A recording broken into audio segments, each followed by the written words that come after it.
What do you notice about this scene? The lighting, the performances, the set design? What if the biggest element of this frame is not something that we can see, but something we can feel? In Denis Villeneuve's Prisoners and the rest of his filmography, tension can always be felt regardless of the moment. In Sicario, we felt the sudden burst of violence at the border checkpoint. In Arrival, we felt the mystery of the alien craft. In Blade Runner 2049, we felt the emotional tension break during Kay's search for answers. Regardless of genre, tone, overlying themes, Denis Villeneuve's ability to craft tension across such diverse narratives is a testament to the mastery of storytelling and cinematic craft that he possesses. In this video essay, I'm going to discuss the art of tension perfected by Denis Villeneuve in his psychological crime thriller, Prisoners. Possibly the most important aspect of maintaining consistent tension in a scene is its visual language. Well, what is visual language exactly? It is the framing and lighting of a given scene. Particularly, the responsibility lies with the cinematographer. Luckily, though, Villeneuve collaborated with Roger Deakins to employ a visual style that amplifies the tension. Roger Deakins is possibly the most acclaimed cinematographer in Hollywood history.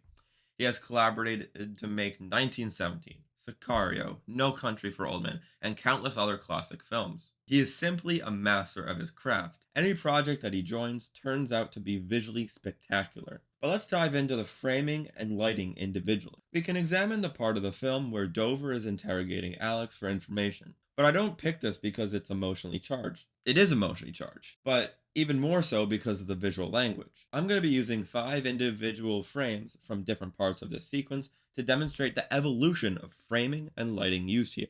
Let's start with this establishing frame of the disrespected building that Alex is being held in. It's framed through obvious broken walls with deep, layered space, making the audience feel like hidden observers, invoking unease before violence even starts. The second frame we're going to look at is the journey to where Alex is being held. The most important technique to note here is the split composition. The wall visually separates Keller and Franklin, immediately creating tension between their states of mind, which is decisive versus being hesitant. The third frame is a close up confrontation between Keller and Franklin.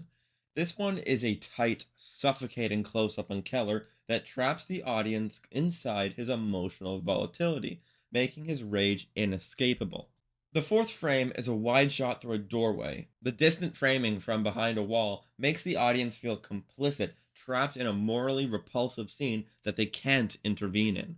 Finally, onto the final frame, where Alex is on the ground. The low angle framing boxes Alex into the corner of the frame, visually stripping him of any power or humanity. Alright, now that we've had some background on how the frames were composed, let's look at how the lighting impacted these frames. Back to frame 1, where we already have established the framing to make us feel like we are hidden observers. But when we shift our focus to the lighting, cold, diffused, natural light weakly fills the room, leaving most of it in shadow, creating an atmosphere of abandonment and threat. The second frame, grim, dirty light swallows Franklin into darkness, signaling fear and moral conflict. The third frame, harsh light isolates Keller's face, casting part of it in shadow, hinting at his fractured morality. For the fourth frame, harsh yellow lighting exaggerates every brutal detail, removing emotional distance and forcing the viewer to confront the violence. For the fifth frame, minimal light isolates Alex's terrified face while darkness swallows the rest of him, emphasizing his complete helplessness. When you take these different elements by themselves, they don't really matter. But when you mash them up, that's where the tension lies. For example, a tight close up on a face lit with harsh side lighting traps you emotionally and shows internal conflict. So it is not the individual features of a given frame, but how they communicate together to achieve that sense of tension. Framing shows what matters in a scene, lighting shows how we should feel about it, and when they work together, they create powerful emotional tension. One of Deakins and Villeneuve's favorite thing to do to heighten tension is an insert shot. This is a quick, tight close-up on important details that heighten tension by focusing our attention on the smallest, most urgent physical actions. These shots isolate details that the audience doesn't see in the whole picture. By cutting up these moments into fragments, the film mirrors anxiety. The pace between inserts and wide shots compresses time, making a few seconds feel intense and overloaded. We can see this clearly when Loki is interrogating Alex.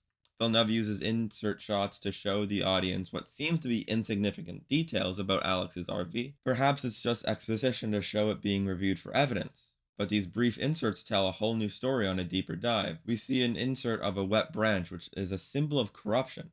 It's organic but damaged and dirty, representing innocence that is being tainted and trapped. It is also a visual metaphor for being stuck, just like this case. The insertion of the dirty from bumper and RV symbolizes not literal dirt, but moral filth, a hidden evil under a facade. The next insert is not a steady frame, but a mini scene where a forensic scientist is scanning the interior of the RV for organic fluids. The shattered windshield in this insert mirrors the destroyed lives and fractured families that the RV left behind, but the investigator also represents the search for truth.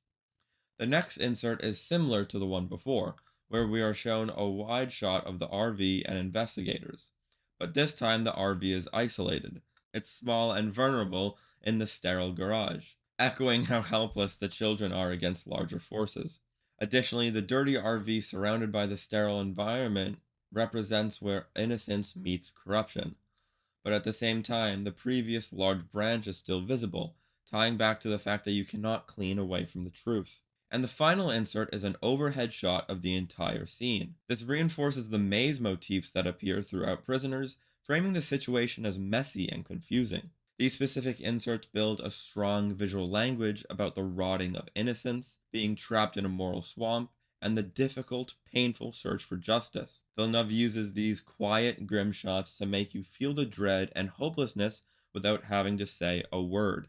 Tension isn't just built while editing or how a movie is shot, it is also encapsulated in an actor's performance. The scene where Loki arrests Taylor after being tracked down, Taylor's emotional instability escalates the unpredictability of the scene. He starts evasive by dodging questions. Yeah. Why? The crime to shop there? Can't afford to buy suits from Brooks Brothers.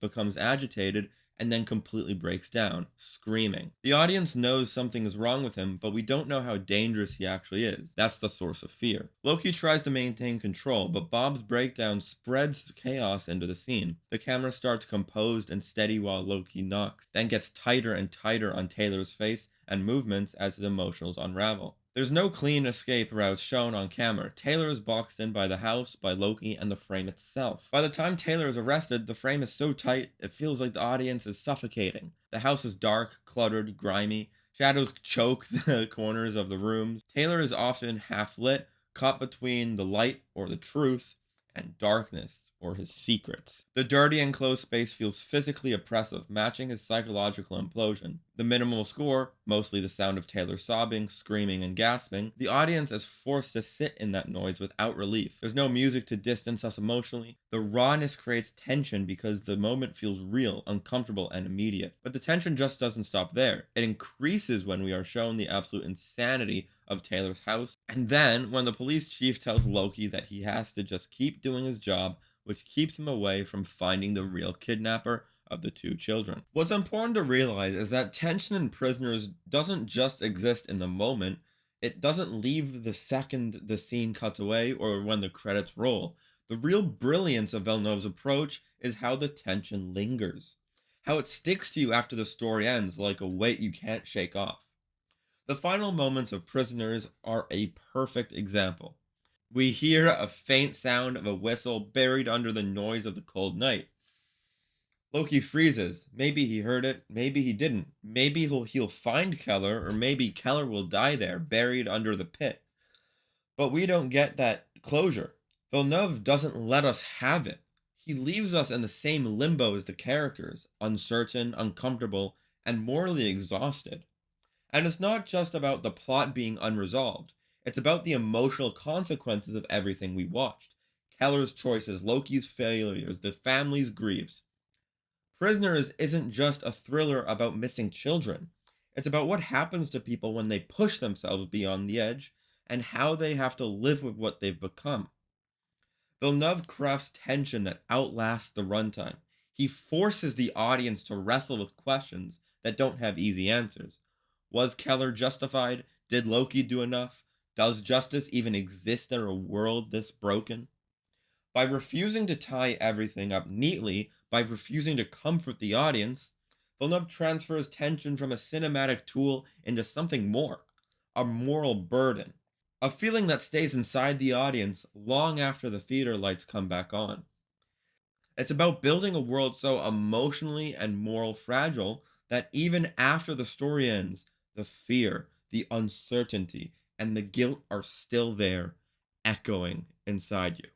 At its core, Prisoners isn't just about the search for missing children. It's about the search for meaning in the face of chaos. It's about what people are capable of when the systems they trust fail them. And even when answers come, they don't offer comfort. They only reveal the cost of survival.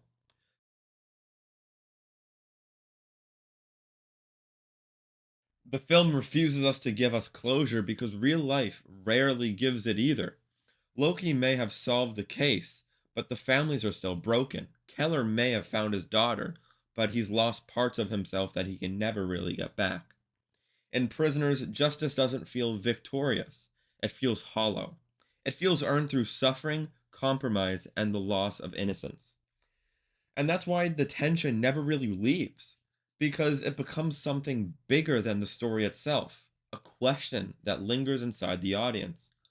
Would we have done the same? Would we have crossed the same lines?